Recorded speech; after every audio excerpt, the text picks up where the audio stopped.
l'évangile de Jean, chapitre 16, à partir du verset 16. Jean chapitre 16, verset 16, nous lirons jusqu'au verset 22.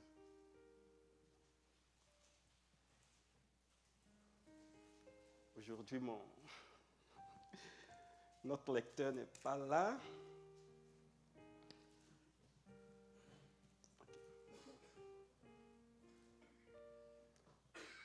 Un micro, s'il vous plaît. Encore un peu de temps et vous ne me verrez plus. Et puis encore un peu de temps et vous me reverrez parce que je vais auprès du Père. Alors quelques-uns de ses disciples se disent entre eux, que veut-il nous dire par encore un peu de temps et vous ne me verrez plus. Et puis encore un peu de temps et vous me reverrez parce que je vais auprès du Père. Il disait donc, que signifie ce qu'il dit? Encore un peu de temps. Nous ne savons pas de quoi il parle. Verset 19. Jésus comprit qu'il voulait l'interroger et il leur dit, vous vous interrogez les uns les autres sur ce que j'ai dit. Encore un peu de temps et vous ne me verrez plus. Et puis encore un peu de temps et vous me reverrez. En vérité, je vous le dis, vous pleurerez et vous vous lamenterez, tandis que le monde se réjouira. Vous serez dans la tristesse, mais votre tristesse se changera en joie. Verset 21. Lorsqu'une femme accouche, elle éprouve de la tristesse parce que son heure de souffrance est venue. Mais lorsqu'elle a donné le jour à un enfant, elle ne se souvient plus de la douleur à cause de sa joie d'avoir mis un enfant au monde. Verset 22. Vous donc aussi, vous êtes maintenant dans la tristesse, car je vous reverrai et votre cœur se réjouira et votre joie, personne ne vous l'enlèvera. Amen. Amen. Le thème de mon message est le suivant. Votre tristesse se changera en joie. Bien-aimés, la souffrance en Jésus-Christ est un précédent de gloire. Il nous arrive parfois, vous et moi, enfants de Dieu, consacrés entièrement à Dieu, d'être confrontés à des situations difficiles.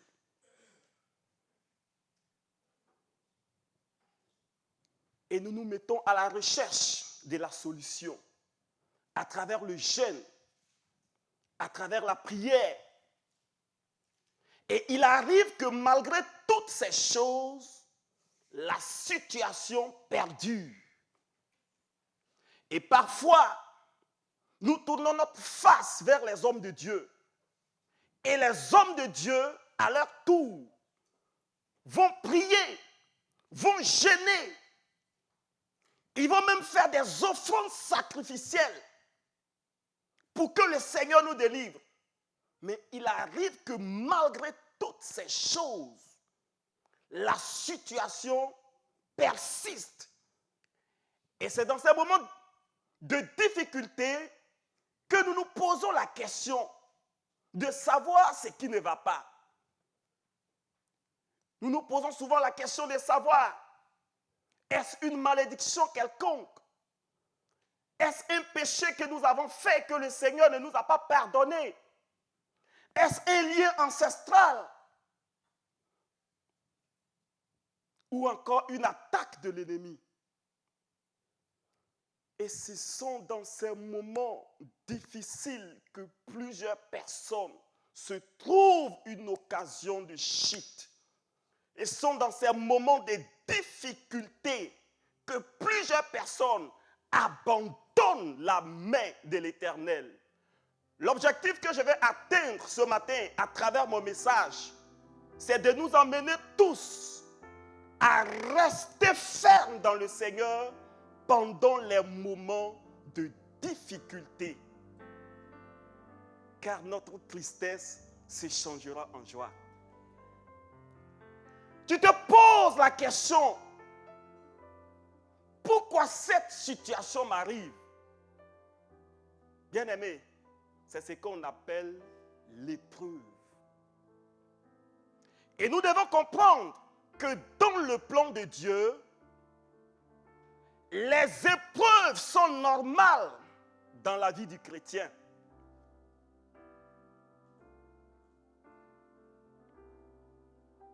Jésus lui-même inculquait à ses disciples ce principe de souffrir avant de réussir. Il inculquait à ses disciples la bénédiction après l'épreuve, lorsqu'il disait « Encore un peu de temps et vous ne me verrez plus. Et puis encore un peu de temps et vous me verrez parce que je vais au Père. » Mais cette déclaration de Jésus a laissé ses disciples dans la stupéfaction. Ils ne savaient pas quoi penser. Ils ont commencé à se poser la question, qu'est-ce qu'il dit ce Jésus? Encore un peu de temps et vous ne me verrez plus. Et puis encore un peu de temps et vous me verrez. En réalité, lorsque Jésus était sur la terre avec ses disciples, quand les disciples avaient faim, Jésus donnait le pain à manger. Quand les problèmes se levaient, Jésus menaçait les problèmes. Bien-aimés, quand la maladie venait, Jésus chassait la maladie. Et quand la mort venait à frapper quelqu'un, Jésus ressuscitait les morts. Et puis un coup brusquement, Jésus dit, encore un peu de temps et vous ne me verrez plus. Ce qui sous-entend qu'encore un peu de temps et la fin nous emportera. Encore un peu de temps et nos morts resteront dans le tombeau. Encore un peu de temps et la maladie nous emportera. Encore un peu de temps et la tempête nous emportera. Nous ne savons de quoi il parle.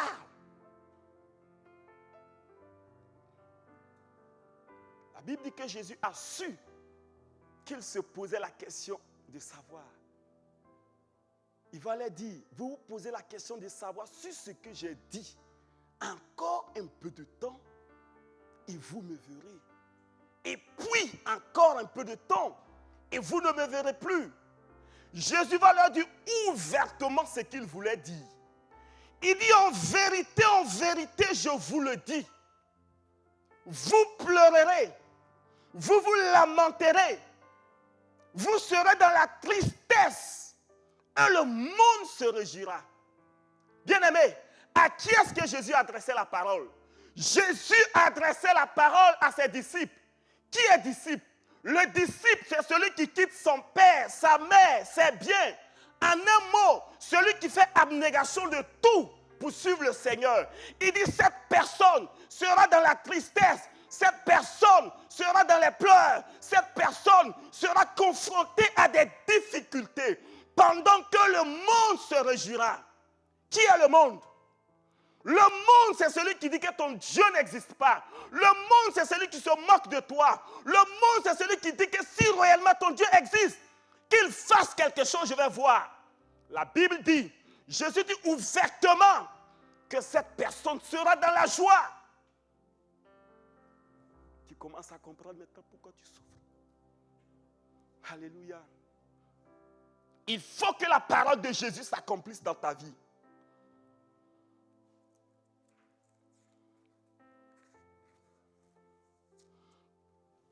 Il continue. Il va prendre un exemple pour nous montrer. Il dit la femme, lorsqu'elle enfante, éprouve de la tristesse. Mais lorsqu'elle a donné le jour à l'enfant, elle ne se souvient plus de la tristesse à cause de la joie qu'elle a de ce qu'un homme est né dans le monde. Alléluia. La femme, lorsqu'elle enfante, elle éprouve de la tristesse. Pourquoi la femme éprouve de la tristesse? Parce que son heure est arrivée. L'heure de quoi est arrivée? L'heure de rejeter la bénédiction. L'heure de relâcher la bénédiction. L'heure de voir que sa bénédiction est arrivée. C'est pourquoi nous ne devons pas abandonner la main de Dieu. Si tu souffres, si tu es confronté à tes difficultés et que tu es prêt à lâcher prise, bien-aimé, n'abandonne pas la main de Dieu. La souffrance que tu es en train de traverser est juste un signe qui annonce ta bénédiction.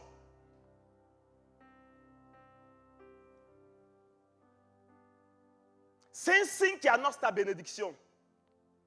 C'est pourquoi, même quand la souffrance se lève, même quand tu vis des difficultés, même quand tu vis des problèmes, même quand tu traverses des situations difficiles et que tu penses que ces situations vont t'envahir, bien-aimé, n'abandonne pas car ta bénédiction est proche. C'est vrai, il y a des situations auxquelles nous vivons et que nous avons vu ces mêmes situations que quelqu'un a vécues et la situation a emporté la personne. Et cette même situation a fait échouer la personne.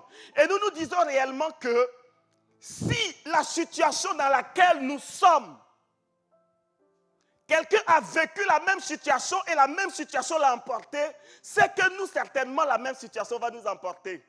Bien-aimé, je vais te dire quelque chose. Le problème qui peut emporter un païen, la situation qui peut faire échouer quelqu'un, un païen, ce même problème, toi, il peut te lever.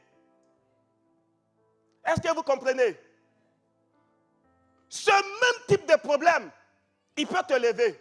C'est juste la manière de voir. Il faut voir les choses spirituellement. J'ai envie de prendre un exemple pour vous montrer. Regardez. Quand quelqu'un marche, il vient, il ne regarde pas bien. Ça peut être quoi? Un obstacle pour lui, il va tomber. Mais celui qui regarde bien, le même obstacle qui a servi de chute à l'un, ce même obstacle peut permettre à lui là, qui a bien regardé de gravir pour atteindre le sommet. Amen. Les difficultés, c'est comme ça. Et c'est comme ça l'Éternel utilise les difficultés pour nous faire grandir. Dieu utilise les problèmes pour nous amener au niveau haut.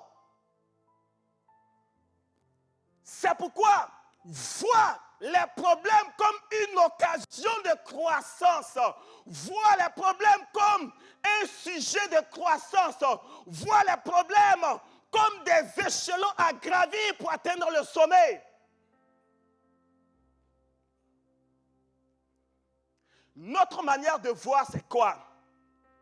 Notre manière de voir est toujours que ce qui est souffrance, ce qui est mauvais, vient de Satan. Et ce qui est bon, vient de Dieu.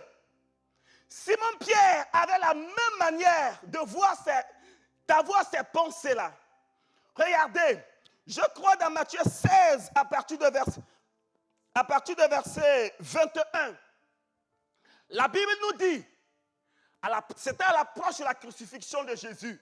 Alors Jésus voulait faire comprendre à ses disciples quelque chose.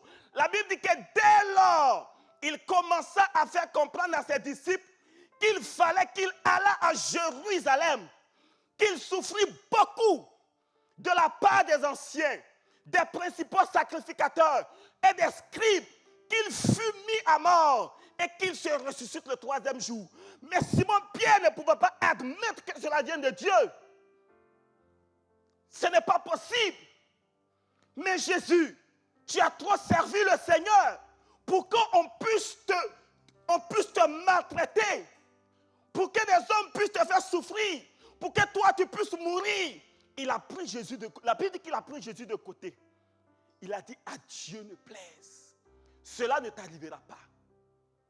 Mais Jésus qui savait que si cela ne lui arrivait pas, il n'allait pas être assis à la droite du Père. Jésus qui savait que si cela n'arrivait pas, la gloire de ce monde n'allait pas arriver. Jésus qui savait que si cela n'arrivait pas, le monde n'allait pas être délivré. Qu'est-ce qu'il va dire? il va dire, arrière de moi, Satan, car tes pensées ne sont pas les pensées de Dieu, mais celles des hommes.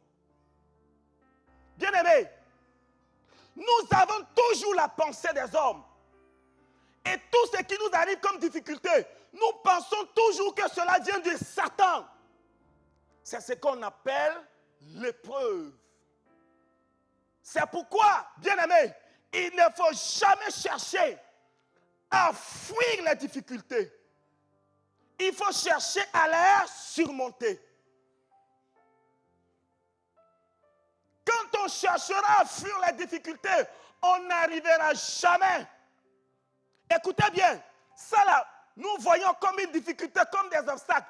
Aussi longtemps que nous cherchons à contourner, nous n'allons jamais monter sur la chaise. Jamais. Parce que pour accéder au sommet, il faut gravir. Amen. Ce sont ces difficultés qui nous forment. Dieu utilise ces difficultés pour nous préparer à une gloire. Dieu utilise ces difficultés pour grandir notre foi. Ce n'est pas le moment de baisser les bras. Si quelqu'un dans cette salle avait pris la résolution de lâcher prise à cause de la souffrance, si quelqu'un avait pris la résolution d'abandonner la main du Seigneur à cause des difficultés, bien-aimé, je vais te dire quelque chose. C'est parce que Dieu est avec toi que tu souffres. Amen. Notre tristesse se changera en joie. Si tu as prié Dieu, si tu as intercédé et que tu as dit, Seigneur, accorde-moi la solution, délivre-moi de cette situation dans laquelle je suis et que Dieu ne t'a pas exaucé, c'est qu'il t'a exaucé autrement. Si tu vis une situation, que tu dis, Seigneur, pourquoi cette situation difficile? Pourquoi ce problème? Seigneur, délivre-moi. Ça fait maintenant 1 an, 2 ans, 10 ans. J'écris à toi que tu ne m'as pas répondu. Bien-aimé, le Seigneur t'a répondu autrement. Toutes les difficultés ne sont pas faites pour combattre. Parce qu'il y a certaines difficultés, quand tu combats, tu es en train de combattre ta bénédiction. Alléluia. Écoutez, Matthieu chapitre 26, à partir du verset 51. Nous allons le lire.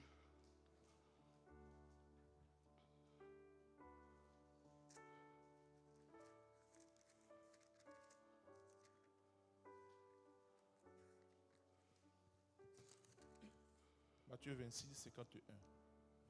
Un de ceux qui étaient avec Jésus mit la main sur son épée et la...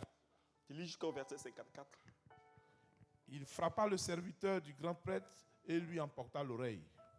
Alors Jésus lui dit, remets ton épée de sa place. Car tous ceux qui prendront l'épée mourront par l'épée. Penses-tu que je ne puisse pas faire appel à mon Père qui me donnerait à l'instant plus de 12 légions d'anges? Comment donc s'accompliraient les Écritures d'après lesquelles cela doit se passer ainsi? Alléluia. Amen. Bien-aimé, on vient attraper le Seigneur Jésus. On vient combattre le Seigneur Jésus. Les gens ont apparu devant Jésus avec les épées, avec les armes. Le même Simon-Pierre était agité. Simon-Pierre a pris son épée. Il est venu dire, oh, il a dit à Jésus, petit, passe derrière moi. Ouh. Il a coupé l'oreille de quelqu'un là. Écoutez, qu'est-ce que Jésus a dit? Il dit, Simon, remets ton épée à sa place. Il dit, penses-tu pas que je puisse invoquer mon Père qui me donnera à l'instant plus de 12 légions d'anges, 12 milliers de groupes d'anges qui fera mon combat à l'instant T. Mais comment donc s'accompliraient les Écritures d'après lesquelles il doit en être ainsi? Ça veut dire quoi? Bien-aimé, Jésus est en train de dire que je peux faire le combat. Si tout de suite je dis à Dieu, fais le combat, tout de suite le combat sera fait. Mais comme ma gloire, le chemin de la gloire était de passer par les difficultés. Et comme cela avait déjà écrit que je dois passer par les souffrances pour pouvoir atteindre la gloire. Si maintenant je fais ce combat-là, comment est-ce que je vais avoir la gloire? Est-ce que je me fais comprendre? Ce qui veut dire qu'il y a des difficultés, que si Dieu, il y a des problèmes, si Dieu veut enlever sur ton chemin, tu ne verras pas l'exaucement de ce que tu as demandé à Dieu. Puisque Dieu dit, la difficulté dans laquelle tu te trouves est le chemin par lequel j'ai tracé pour que tu atteignes ta gloire. La maladie dans laquelle tu te trouves est le chemin par lequel je donne pour que tu atteignes ta gloire. Alléluia. Ne cherchez jamais à fuir les difficultés, bien-aimés. Si vous avez prié, si vous avez intercédé, que Dieu ne vous exauce pas et que vous avez de l'assurance, que vous marchez de façon irréprochable avec Dieu, dites Seigneur que ta volonté soit faite. C'est ce que Jésus a fait. À l'approche de sa crucifixion, Jésus a vu la douleur. Il est parti prier. Une fois, il dit Seigneur, s'il était possible que cette coupe s'éloigne de moi. Mais non pas ma volonté, mais ta volonté. Une première fois, Dieu ne l'a même pas répondu. Ah, Jésus est revenu. Deux fois, il est parti encore, il a prié, il dit Seigneur, hey, tu vois la difficulté là, c'est compliqué. S'il est possible que cette difficulté s'éloigne de moi. Deuxième fois, Dieu ne l'a pas répondu. Troisième fois, Dieu ne l'a pas répondu. Vous savez, il y a des situations qui arrivent que Dieu ne répond pas. Parce qu'on va trop parler avec Dieu. On sait trop parler. Quand Dieu va nous répondre pour dire la difficulté dans laquelle tu es et le chemin que je trace pour que tu puisses atteindre le sommet, tu vas dire Seigneur, mais tu n'es pas obligé de faire ça. Tu vas trop discuter avec Dieu. Et comme Dieu, dans sa souveraineté, dans sa manière de faire, dans sa manière de voir, dans ses principes, et que tu passes d'abord par le preuve, c'est pourquoi souvent tu demandes à Dieu, il ne te répond pas. Il t'a exaucé. Mais il ne te répond pas. Parce qu'il sait que s'il fait ce combat, tu ne vas pas atteindre le sommet. Alléluia. Dieu a ses principes sur la terre. Dieu a sa manière de faire. Dieu a sa manière de gérer les situations. Nous devons comprendre la manière dont Dieu fonctionne afin de pouvoir rester ferme. Si nous ne comprenons pas que Dieu agit comme ça, nous allons toujours courir après les bénédictions. Alléluia. Ne courez jamais après les bénédictions. Courez après Dieu et votre vie sera une bénédiction pour vous-même et pour les autres.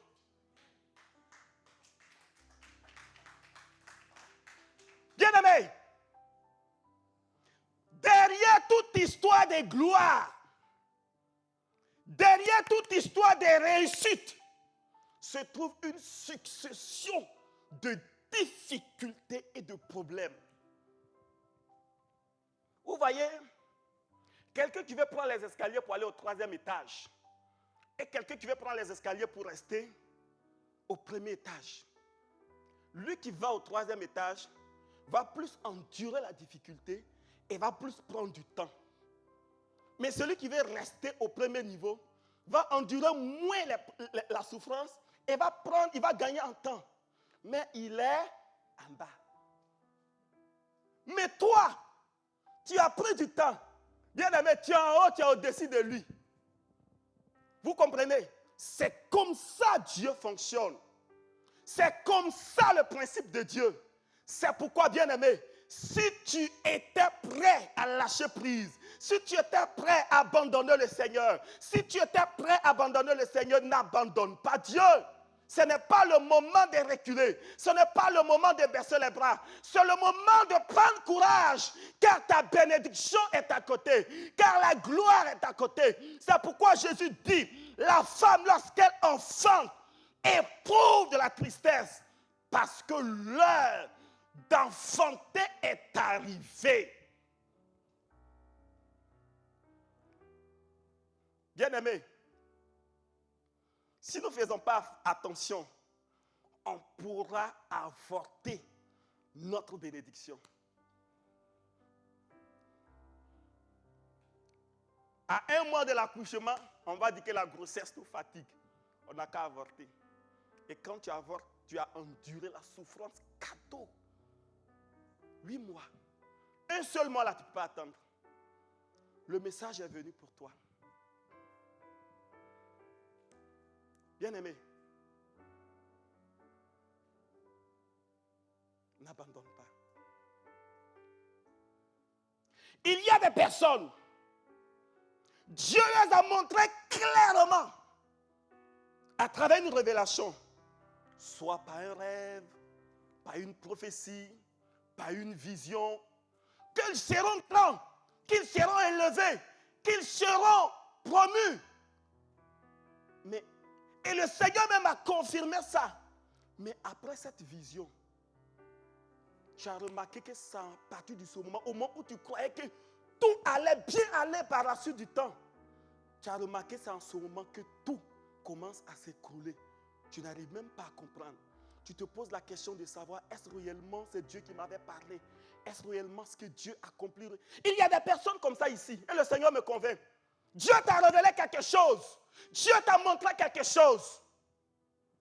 Et depuis après la révélation de Dieu, tu commences à vivre les difficultés.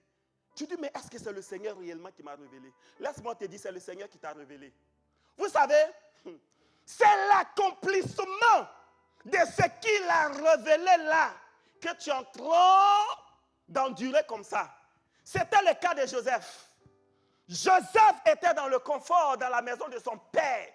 Il était berger. La Bible dit que son père aimait Joseph. Il a même fait une tunique à multicolore pour lui. Mais quand l'Éternel voulait enlever Joseph dans une position de confort dans la maison de son père pour arriver à un autre niveau, quand Joseph voulait quitter le premier étage pour aller au troisième étage, c'est en ce moment que les difficultés ont commencé.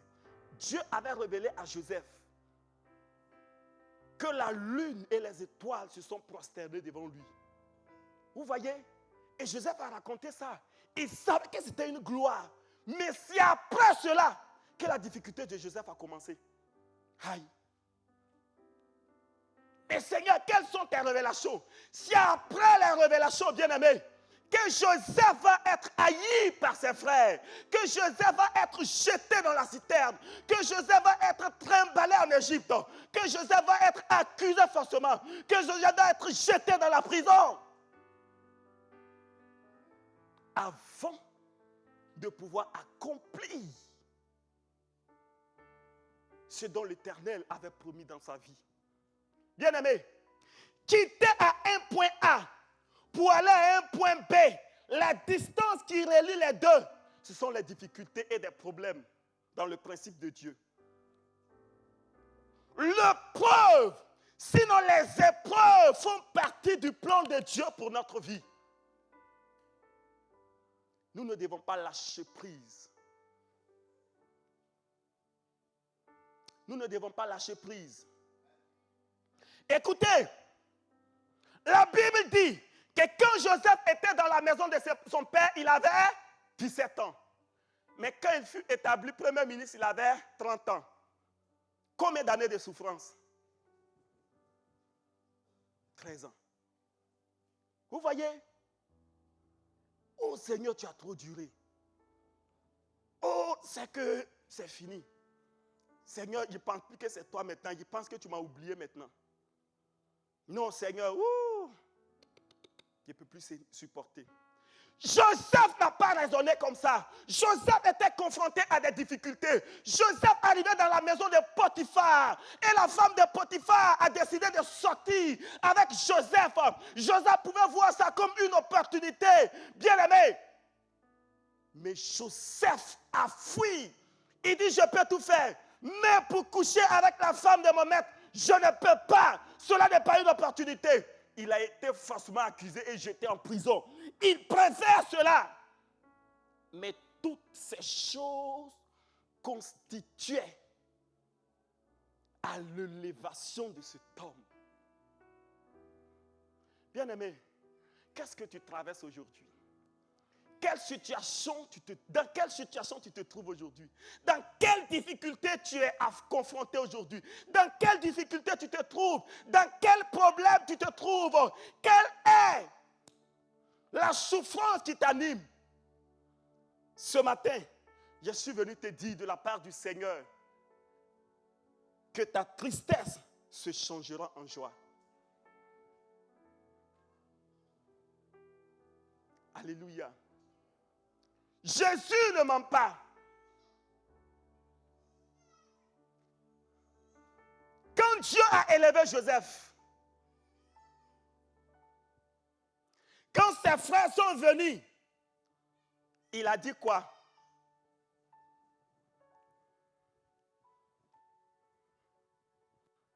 Il dit, c'est Dieu qui a permis ces choses.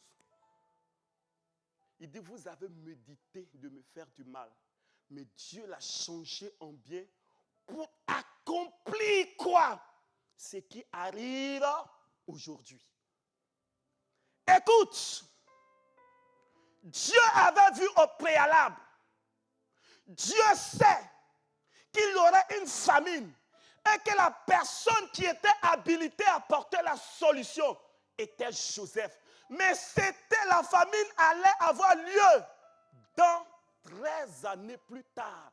Et Dieu a commencé à préparer Joseph maintenant pour accomplir ce qui arrive demain. Bien-aimé, tu es le socle de la bénédiction de ta famille. Dieu t'a mandaté pour un travail bien précis. Dieu t'a mandaté pour sauver la famille. Dieu t'a mandaté pour être une bénédiction. C'est pourquoi tu traverses la difficulté. Dieu est en train de te préparer à une future gloire.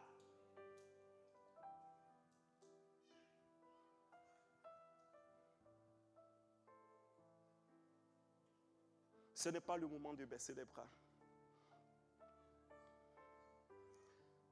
Notre texte de base nous dit au verset 22, il dit vous aussi, vous êtes maintenant dans la tristesse.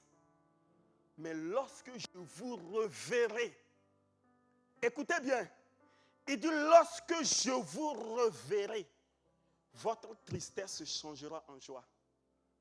Reverrai signifie qu'il était là. Puis il est parti, puis il revient. Autrement dit, Dieu était avec toi au début. Tout allait bien. À un moment donné, ta vie ne va plus. À un moment donné, tu es confronté à des difficultés. À un moment donné, tu es frappé par les difficultés. À un moment donné, le malheur passe. Il dit, mais lorsque je vous reverrai, votre tristesse se changera en joie et personne ne vous ravira votre joie. Personne ne pourra enlever votre joie. Personne ne pourra arracher la joie que j'ai mise dans votre cœur. Bien-aimé, si les problèmes ou bien si les richesses actuelles peuvent te donner la joie au cœur, il peut être arraché par la suite du temps quand les richesses vont disparaître. Mais lorsque Dieu met la joie dans ton cœur, même tes ennemis, même les difficultés, même les souffrances, même Satan lui-même et tous ses démons ne pourra arracher la joie dont l'Éternel a déposée dans ton cœur. Parce que l'Éternel sera le combattant. Alléluia. Je prie que Dieu te bénisse. Je prie que l'Éternel te visite. Je prie qu'aujourd'hui, tout ce dont l'Éternel a promis, changer leur situation de tristesse en joie, arrive maintenant au nom de Jésus. Je vais vous demander de vous tenir debout, s'il vous plaît. Et je vais prier le Seigneur avant de céder le micro.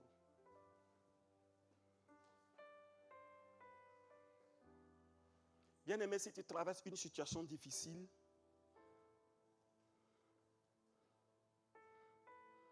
Dieu,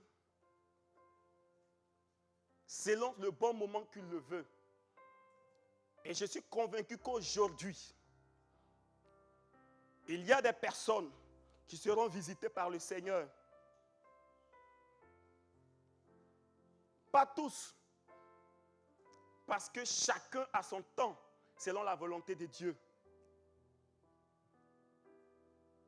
Et commence à croire, chaque fois que l'Éternel veut faire du bien à quelqu'un, il envoie toujours sa parole. Amen. Et sa parole vient toujours avec quelqu'un qu'il a choisi pour livrer sa parole.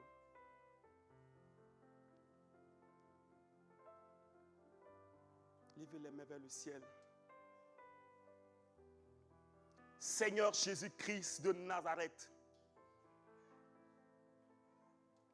ta parole déclare que lorsque tu as rendu l'esprit, la terre trembla, les rochers se fondirent, les tombeaux sont ouverts et plusieurs morts ont repris vie. Saint-Esprit de Dieu, et puisque tu es relâché, puisque Christ t'a relâché, je déclare au nom de Jésus-Christ de Nazareth que toute personne qui entend cette prière, que ce soit ici ou encore en ligne, par la puissance de l'Esprit de Dieu, qu'il soit visité par l'Esprit de Dieu, et que dans le tombeau dans lequel il se trouve, que le tombeau soit brisé au nom de Jésus-Christ de Nazareth. La captivité dans laquelle il se trouve, qu'il soit brisé au nom de Jésus-Christ de Nazareth. Je maudis toutes sortes de maladies incurables dans le corps. Que l'esprit de paralysie quitte ta vie maintenant. Dans le nom de Jésus-Christ de Nazareth, toute maladie d'ordre spirituel, d'ordre naturel, je te dégage des vies au nom de Jésus-Christ de Nazareth. Et je proclame la liberté. Ô Père, ô Dieu, nous croyons que tu es Dieu. Tu vois les situations dans lesquelles ton peuple traverse, alors que tu es le Dieu de paix, alors que tu es le Dieu de grâce, alors que tu es le Dieu de bénédiction, alors que tu es le Dieu qui transforme les tristesses en joie. Tu es venu pour que ton peuple soit libéré. Tu es venu pour que ton peuple soit plongé dans la joie. Tu es venu pour que ton peuple soit dans l'allégresse. Seigneur éternel, Dieu de gloire, à cause de ta parole, visite ton peuple, que les esprits de mort soient brisés à l'instant. Au nom de Jésus-Christ de Nazareth, que tout ce qui ne vient pas de toi, Seigneur, qui est difficulté, qui loge dans les vies, soit détruit au nom de Jésus. Je romps les chaînes de la malédiction, je brise les chaînes de la pauvreté, je brise les chaînes de la maladie au nom de Jésus. Père, restaure De la même manière que tu as relevé Joseph, relève mon frère et ma soeur, afin que ton nom soit glorifié.